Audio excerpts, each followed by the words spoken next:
meaningful pursuit to make nutritious food. The Svec Farm and Svec Farm branch are adjacent family-owned and operated farms in eastern South Dakota. They are situated just off I-29 between Watertown and Brookings, 6 miles from the town of Estelline. The Svec Farm covers 500 acres and has been a host to many enterprises in its long history.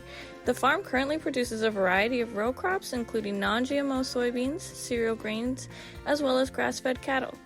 David and I got to tour this farm, and here's what we learned. So I guess it's a meaningful pursuit to make nutritious food, and it's also a unique opportunity to get to be out in the world and doing it. So here we are. We're trying to use minimal disturbance to the soil. And my dad, throughout the last 15 years, this piece of ground hasn't been tilled but once in the last 9, I think it was, and we're in the process of getting ready to plant it again to a perennial crop where it won't get disturbed again.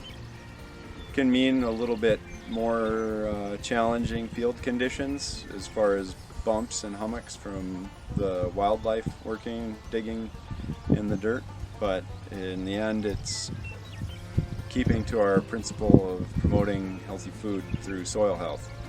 The disturbance of the soil really has been shown to disturb the microfauna of the soil, the bacteria and fungi. So we like to leave it undisturbed as much as we can, and also too, it takes some of the input out of it. You don't have to have a tractor drive across it to till it in addition to planting it. So ideally we're trying to get to perennial crops and then a lot of direct grazing as well. Rather than spraying this to kill the rest of it that's left after the cattle are gone, we developed and repurposing an old tillage implement to make a roller that will come along and push down the crop, what's left of this. It'll push it down after it reaches the point where it starts to pollinate, and then it'll kill it and leave it on the ground for both a cover for the ground to protect the new seedlings coming up through and suppress weeds, but then also it puts that organic matter, that carbon, if you will, back in the ground. So that's one thing that we're doing differently as well. That's awesome. So the cattle are just one part of our nutrient cycle. We're trying to get good soil contact on our dead material and avoid using pesticides.